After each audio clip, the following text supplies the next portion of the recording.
राधे राधे, जय श्री कृष्णा। मैं सीमा सिंह बड़ों को चरण स्पर्श, छोटों को प्यार और बराबर वालों को नमस्कार करती हूँ। आज हम कार्तिक मास में सुनी जाने वाली प्रमुख 5 कहानियाँ सुनेंगे। अगर आप सुबह स्नान करके इन कहानियों को सुन लेंगे तो आपका कार्तिक स्नान का फल पूरा हो जाएगा। आपको कार्तिक स्नान का पूरा फल प्राप्त होगा। आइए प्रमुख 5 कहानियाँ सुनते हैं। एक ईली और एक घुण था। ईली बोली कि आओ घुण कार्तिक नहाए, तो घुण बोला कि तू ही नहा ले, मैं तो नहीं नहाऊंगा। उसके बाद में ईली तो राजा की रानी के पल्ले में लगकर कार्तिक नहा ली, लेकिन घुण नहीं नहाया। कार्तिक उतरते ही दोनों मर गए। बाद में ईली ने कार्तिक नहाने के कारण राजा के घर जन्म लिया और घुण राजा के घर गधा बना। राजा ने अपनी बेटी का खूब लाड़ प्यार से लालन पालन किया। जब वह विवाह लायक हुई तो राजा ने एक सुंदर सुशील राजकुमार से उसका विवाह धूमधाम से कर दिया। जब राजकुमारी ससुराल जाने लगी और विदा होने लगी तो राजकुमारी का रथ रुक गया। जब बेटी का रथ रुक गया तो राजा रानी अपनी बेटी के पास गए और बोले कि बेटी, तुम्हारा रथ क्यों रुक गया? तुम्हें और क्या चाहिए? तो राजकुमारी बोली कि पिताजी, मुझे अपना गधा दे दीजिए। माता पिता ने बहुत समझाया लेकिन बेटी नहीं मानी। राजा रानी ने राजकुमारी से कहा कि बेटी, हमने बहुत सारा धन दौलत लाव लश्कर हाथी घोड़े ऊंट सभी दिए हैं, तुम इस गधे को ले जाकर के क्या करोगी? लेकिन राजकुमारी ने जिद पकड़ ली। तब राजा ने वह गधा भी उसके रथ के साथ बांध दिया। अब वह गधा फुदक फुदक कर आगे आगे भागने लगा। राजकुमारी महल में आई और वह महल में आने के बाद रोज उस गधे से अपने महल की सीढ़ियाँ उतरते और चढ़ते समय उससे बातें करती। जब राजकुमारी महल से सीढ़ी उतरती और चढ़ती तो गधा कहता कि राजकुमारी, पानी पिला दे। तब राजकुमारी उससे कहती कि तू अगर कार्तिक नहा लेता तो आज तू भी इंसान की योनि में पैदा होता, परंतु तूने तो कहा कि मैं तो बाजरा खाऊंगा और ठंडा ठंडा पानी पीऊंगा। उनकी यह बातें उसकी देवरानी जिठानी ने सुन ली। तो देवरानी जिठानी ने देवर से कहा कि आप कैसी जादूगरनी लाए हो, यह तो जानवरों से बातें करती है। तब राजकुमार बोला कि मैं कानों सुनी नहीं मानता, आँखों से देखूंगा तब मानूंगा। दूसरे दिन राजकुमार सीढ़ियों के नीचे छिप कर बैठ गया। तब राजकुमारी महल की सीढ़ियों से नीचे उतरी तो वह वापस गधे से बातें करने लगी। तब राजकुमार अपनी रानी से बोला कि तुम सच सच बताओ, तुम गधे से क्या बातें कर रही थी? अगर तुमने सच नहीं बताया तो मैं इस तलवार से तुम्हारी गर्दन काट दूंगा। राजकुमारी ने राजा से कहा कि आप औरत का भेद मत लीजिए। तब राजा ने कहा कि मैं तुम्हारा पूरा भेद लूँगा। तब रानी ने कहा कि हे स्वामी, मैं पिछले जन्म में ईली थी और यह गुण था। तब मैंने इसे कार्तिक नहाने के लिए कहा था। तब मैंने इसे कहा था कि तू कार्तिक नहा ले, लेकिन यह नहीं नहाया तो यह गधा बन गया और मैंने इस जन्म में राजा के घर जन्म लिया और आपकी रानी बनी। यह बात सुनकर राजा ने कहा कि कार्तिक नहाने का इतना फल मिलता है तो हे रानी, इस बार हम दोनों भी पूरे विधि विधान से कार्तिक स्नान करेंगे। उसके बाद जब कार्तिक का महीना आया तो राजा रानी ने जोड़े से कार्तिक स्नान किया और खूब दान पुण्य किया। हे कार्तिक के राधा दामोदर जी, जैसा फल आपने ईली को दिया वैसा सबको देना, कहानी कहने वाले को, सुनने वाले को और हुक्कारा भरने वाले को। घटती हो तो पूरी हो, पूरी हो तो परवान चढ़े, भूले बिसरे नाम तेरे भंडार में भरे। दूसरी कहानी है तुलसी जी की। कार्तिक मास में ईली और घुण की कहानी सुनने के बाद में तुलसी जी की कहानी सुननी चाहिए। आइए कार्तिक की तुलसी जी की कथा सुनते हैं। कार्तिक का महीना आया तब गांव की सभी औरतें तुलसी माता को सींचने जाती।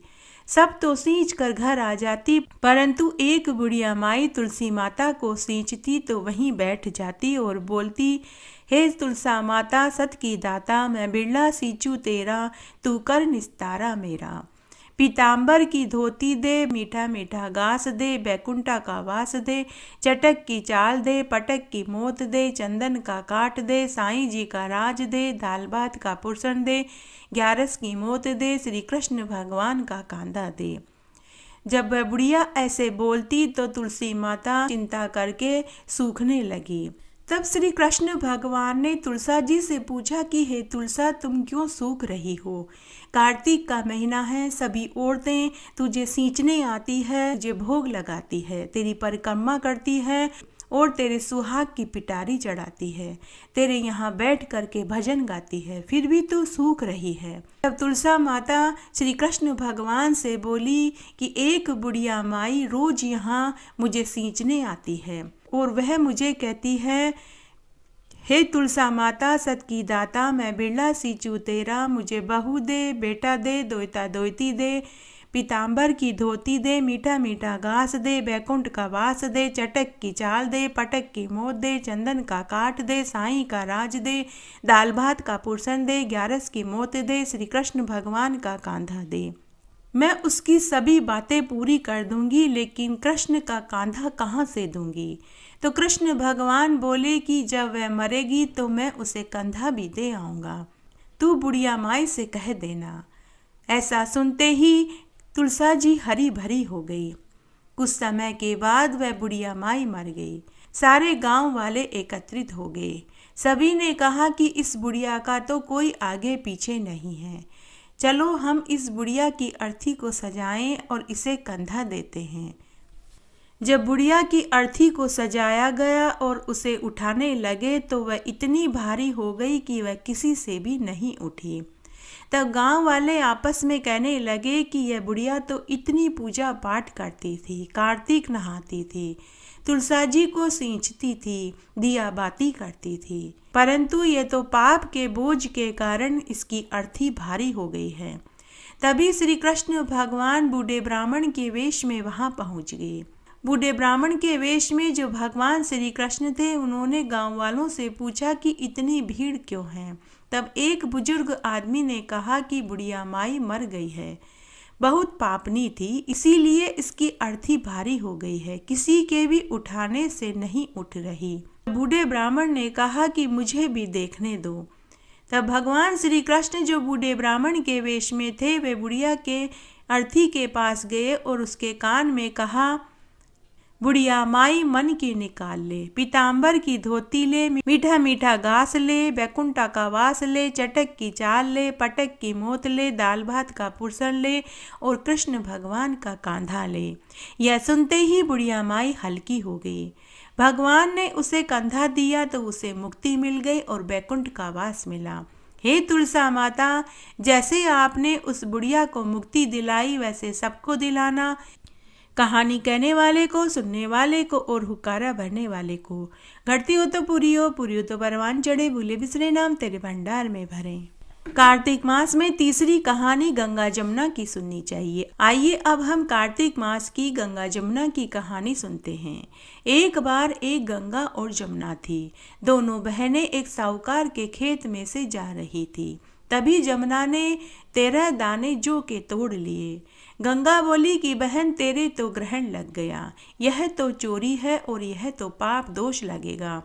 तब जमुना बोली कि बहन, अब मैं यह ग्रहण कैसे उतारूंगी? तो गंगा ने कहा कि तुझे 12 वर्ष तक साहूकार के यहाँ नौकरी करनी पड़ेगी, तभी तेरा यह ग्रहण उतरेगा। उसके बाद में जमुना ने वेश बदल करके साहूकार के यहाँ नौकरी करने लग गई। तब साहूकार ने उसे नौकरी पर रख लिया। तो जमुना ने कहा कि मैं तुम्हारे सारे काम कर दूंगी, परंतु 4 काम नहीं करूंगी। एक तो झूठे बर्तन नहीं मांजूंगी, झाड़ू नहीं लगाऊंगी, बिस्तर नहीं बिछाऊंगी और दिया नहीं जलाऊंगी। तब साहूकार ने कहा कि कोई बात नहीं। इस तरह जमुना वेश बदल करके साहूकार के यहाँ काम करने लगी। 12 वर्ष के बाद कुंभ का मेला आया। साहूकार साहूकारनी कुंभ के मेले में स्नान करने के लिए जाने लगे तो जमुना ने उनको एक सोने का टका दिया और कहा कि यह मेरी बहन गंगा को दे देना और कहना कि तेरी बहन जमुना ने भेजा है। उसके बाद साहूकार साहूकारनी गंगा स्नान करने के लिए चले गए। गंगा स्नान करने के बाद जमुना का दिया हुआ टका जब वे देने लगे तभी गंगा में से एक हाथ बाहर निकला और वहां आकाशवाणी हुई। उस आकाशवाणी ने कहा कि हे साहूकार, मेरी बहन जमुना से कहना कि उसके 12 वर्ष पूरे हो गए हैं। साहूकार ने जब गंगा में से निकले हुए हाथ और आकाशवाणी सुनी तो वह घबरा गया। साहूकार साहूकारनी घर आए। घर आकर देखा तो जमुना की सहस्त्र धारा फूट पड़ी थी। साहूकार सिर पकड़कर पछताने लगा और वह बोला कि मैंने अनजाने में तुमसे घर का सारा कार्य कराया, अब मैं ये पाप दोष कैसे धो पाऊंगा। तो जमुना ने कहा कि हे साहूकार, तू चिंता मत कर, तुझे ये पाप नहीं लगेगा, क्योंकि मैंने तेरे खेत से 12 दाने जौ के चुराए थे। मैं अपने पाप को उतारने के लिए तेरे यहाँ नौकरी कर रही थी। उसके बाद जमुना मैया अदृश्य हो गई और सेठ को अपार धन दौलत देकर के गई। हे जमुना मैया, हे गंगा मैया, जैसे आप साहूकार के ऊपर प्रसन्न हुए वैसे सबके ऊपर होना। कहानी कहने वाले के, सुनने वाले के और हुक्कारा भरने वाले के। घटती हो तो पूरी हो तो बरवान चढ़े, भूले बिसरे नाम तेरे भंडार में भरे। कार्तिक में चौथी कहानी पीपल पतवारी की सुननी चाहिए। आइए अब हम कार्तिक मास में सुनी जाने वाली पीपल पतवारी की एक पौराणिक प्राचीन सच्ची कथा सुनते हैं। एक बार एक गांव में एक गुजरी रहती थी। वह अपने बेटा बहू के साथ रहती थी। गुजरी रोज दूध दही बेचने जाती थी। जब कार्तिक का महीना आया तो गुजरी ने अपनी बहू से कहा कि आज से तू दूध दही बेचने जाया कर। तब गुजरी की बहू दूध दही बेचने के लिए गई तो उसने देखा कि गांव की औरतें पीपल पतवारी सींच रही थी और कथा कहानियां सुन रही थी। गुजरी की बहू ने गांव की औरतों से पूछा कि तुम सब ये क्या कर रही हो। तो औरतें बोली कि कार्तिक का महीना चल रहा है तो हमने कार्तिक स्नान किया है, हम यहाँ पीपल पतवारी सींच रहे हैं।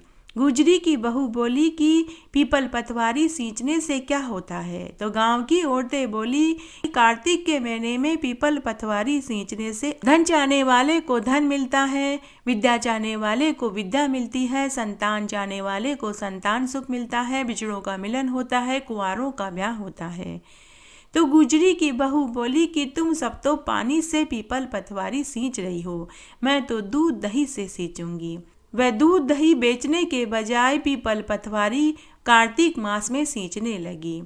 घर आई तो सास ने कहा कि दूध दही के पैसे कहाँ हैं। तो बहू ने कहा कि कार्तिक का महीना पूरा हो जाएगा तब मैं दूध दही के पैसे दे दूंगी। इस तरह रोज गुजरी की बहू कार्तिक मास में दूध दही बेचने की बजाय पीपल पतवारी सींचने लगी। पूरा कार्तिक का महीना हो गया। कार्तिक पूर्णिमा के एक दिन पहले सास ने बहू से कहा कि बहू, कल तू दूध दही के पैसे लेकर के आना। यह सुनते ही गुजरी की बहू चिंता में पड़ गई। कार्तिक पूर्णिमा के दिन गुजरी की बहू पीपल पतवारी के पास जाकर के बैठ गई। सुबह से दोपहर हो गई, दोपहर से शाम हो गई। पीपल पतवारी ने पूछा कि तू यहाँ क्यों बैठी है। गुजरी की बहू ने कहा कि मेरी सास दूध दही के पैसे मांग रही है। तो पीपल पतवारी ने कहा कि मेरे पास पैसे कहाँ हैं, ये भाटे डंडे पान पत्ते फूल ले जा। गुजरी की बहू ने ऐसा ही किया। गुजरी की बहू ने दूध के खाली चरे में भाटे डंडे पान पत्ते फूल भर लिए और ले जाकर के बाड़े में रख दिया। दूसरे दिन सास ने बहू से पूछा कि बहू, पैसे कहाँ हैं। डरते डरते गुजरी की बहू ने कहा कि सासू माँ, दूध के पैसे तो दूध के चरे में बाड़े में रखे हैं। जब सास ने बाड़े में जाकर चरे में देखा तो वह देखकर आश्चर्य में पड़ गई, क्योंकि उसमें हीरे मोती जगमग कर रहे थे और सोने के सिक्के भरे पड़े थे। सास ने कहा कि बहू, इतना धन कहाँ से लेकर के आई। तब गुजरी की बहू ने कहा कि सासू माँ, मैंने तो पूरे कार्तिक के महीने में दूध दही से पीपल पतवारी सींची थी, मुझे तो पीपल पतवारी ने ही यह धन दिया है। और फिर बहू ने अपनी सास को पूरी बात बताई। तब सास बोली कि अगले साल जब कार्तिक का महीना आएगा तो मैं भी पीपल पतवारी सींचूंगी। इस तरह साल भर बाद जब कार्तिक का महीना आया तो सास भी दूध दही बेचने जाती और पूरा दूध दही बेचने के बाद खाली चरे में पानी भरकर पीपल पतवारी सींच देती। इस तरह पूरा कार्तिक का महीना निकल गया। कार्तिक की पूर्णिमा के एक दिन पहले सास ने बहू से कहा कि बहू तू मुझसे दूध दही के पैसे मांग। बहू ने कहा कि सासू माँ आप बड़े हो, मैं आपसे कैसे दूध दही के पैसे मांगूंगी। तब सास ने कहा कि अगर तू दूध दही के पैसे नहीं मांगेगी तो मैं पीपल पतवारी से जाकर कैसे मांगूंगी। तब डरते डरते बहू ने सासू माँ से कहा कि सासू माँ दूध दही के पैसे लेकर के आना। इस तरह सासू भी पीपल पूर्णिमा के दिन पीपल पतवारी पर जाकर के बैठ गई। तब पीपल पतवारी ने सासू के मन की बात को पहचान लिया। पीपल पतवारी ने सासू माँ से पूछा कि तुम यहाँ क्यों बैठी हो। सासू माँ ने कहा कि मेरी बहू मुझसे दूध दही के पैसे मांग रही है। पीपल पतवारी ने कहा कि तेरी बहू भी यहीं से फूल पत्ते डंडे भाटे भरकर लेकर गई थी, तू भी वही भर के ले जा। सासू मनी मन सोचने लगी कि मेरी बहू तो खाली चरा लेकर के गई थी, मैं तो ठूस ठूस कर भर कर लेकर जाऊंगी। तब सास ने चरे को ठूस ठूस कर डंडे पत्ते पान भाटे फूल से भर लिया और लाकर के बाड़े में रख दिया। दूसरे दिन सुबह जब बहू सोकर उठी तो उसने देखा कि पूरे घर में सांप बिच्छू कंचले कीड़े मकोड़े घूम रहे थे। बहू ने कहा कि सासू माँ ये सब क्या है। तब सास ने बहू से कहा कि पीपल पतवारी ने तुझे तो अन्न धन दिया और मुझे कीड़े मकोड़े सांप बिच्छू कंचले दिए। तभी वहाँ आकाशवाणी हुई। पीपल पतवारी ने कहा कि तेरी बहू ने तो निस्वार्थ भाव से पीपल पतवारी सींची थी, परंतु तू तो धन की भूखी निकली। हे पीपल पतवारी माता, जैसे आप बहू के ऊपर प्रसन्न हुए वैसे सबके ऊपर होना। कहानी कहने वाले के, सुनने वाले के और हुक्कारा भरने वाले के। घटती हो तो पूरी हो, पूरी हो तो परवान चढ़े, भूले बिसरे नाम तेरे भंडार में भरे। कार्तिक मास में 5वीं कहानी लपसी और तपसी की सुननी चाहिए। कहते हैं सभी कथा कहानियाँ सुनने के बाद में अगर लपसी और तपसी की कहानी नहीं सुनी तो कार्तिक स्नान और व्रत का फल तपसी को मिल जाता है। इसलिए कार्तिक मास में लपसी और तपसी की कहानी जरूर सुननी चाहिए। एक बार एक लपसी और एक तपसी था। तपसी तो भगवान की तपस्या करता और लपसी सवासेर की लापसी बनाकर भगवान को भोग लगाता और बाद में स्वयं जीम लेता था। एक दिन दोनों में लड़ाई हो गई। लपसी बोला कि मैं बड़ा हूँ और तपसी बोला कि मैं बड़ा हूँ। तभी वहाँ से नारद मुनि गुजरे। उन्होंने उनसे उनकी लड़ाई का कारण पूछा तो लपसी ने कहा कि हे देव ऋषि, मैं बड़ा हूँ और यह कहता है कि यह बड़ा है। तो लपसी बोला कि हे देव ऋषि, आप बताइए कि हम दोनों में से कौन बड़ा है। तो नारद मुनि ने कहा कि तुम्हारा फैसला मैं कल करूँगा। दूसरे दिन जब तपसी नहा कर आ रहा था तो नारद मुनि ने 1.25 करोड़ की अंगूठी उसके आगे गिरा दी। जब तपसी ने 1.25 करोड़ की अंगूठी देखी तो उसके मन में लालच आ गया। उसने चारों तरफ देखा कि कोई देख तो नहीं रहा। फिर उसने वह अंगूठी उठाई और अपने पाँव के नीचे रख कर बैठ गया और तपस्या करने लगा। उधर लपसी उठा, नहाया धोया और सवासेर की लापसी बनाई, भगवान को भोग लगाया और उसके बाद उसने स्वयं जीम लिया। थोड़ी देर के बाद नारद मुनि वहाँ आ गए। नारद मुनि को देखते ही वो दोनों नारद मुनि से पूछने लगे कि हे देव ऋषि, अब बताइए कि हम दोनों में से कौन बड़ा है। तब नारद मुनि ने तपसी से कहा कि अरे तपसी, तू अपना पाँव उठा। तपसी ने जैसे ही पाँव उठाया तो उसके पाँव के नीचे से 1.25 करोड़ की अंगूठी निकली। तब देव ऋषि नारद मुनि ने कहा कि तुमने यह अंगूठी चुराई है, तुम्हारे मन में लालच आया, इसलिए तुम्हारी तपस्या भंग हो गई, इसलिए लपसी बड़ा है। यह सुनते ही तपसी को बड़ी शर्मिंदगी हुई। यह सुनते ही तपसी पश्चाताप करने लगा और वह बोला कि हे देव ऋषि, मेरी तपस्या का फल मुझे कैसे मिलेगा। नारद मुनि बोले कि रोटी बना कर के बाट्या नहीं बनाया तो फल तुझे मिलेगा। ब्राह्मण को जिमाकर दक्षिणा नहीं दी तो फल तुझे मिलेगा। बहन बेटियों को साड़ी देकर ब्लाउज नहीं दिया तो फल तुझे मिलेगा। दिया से दिया जलाया तो फल तुझे मिलेगा। और कार्तिक मास में सभी कथा कहानियाँ सुनी और लपसी और तपसी की कहानी नहीं सुनी तो कार्तिक स्नान और व्रत करने वालों का फल तुझे मिलेगा। घटती हो तो पूरी हो तो परवान चढ़े, भूले बिसरे नाम तेरे भंडार में भरे। इस तरह आज मैंने आपको कार्तिक मास में सुनी जाने वाली मुख्य 5 कहानियाँ सुनाई। अगर व्रत और स्नान के साथ में रोज इन कहानियों को सुन लिया जाए तो कार्तिक स्नान का पूरा फल प्राप्त होगा। मेरे साथ बने रहने के लिए आपका धन्यवाद। आगे की कथा कहानी के लिए भी आप इसी तरह मेरे साथ बने रहें।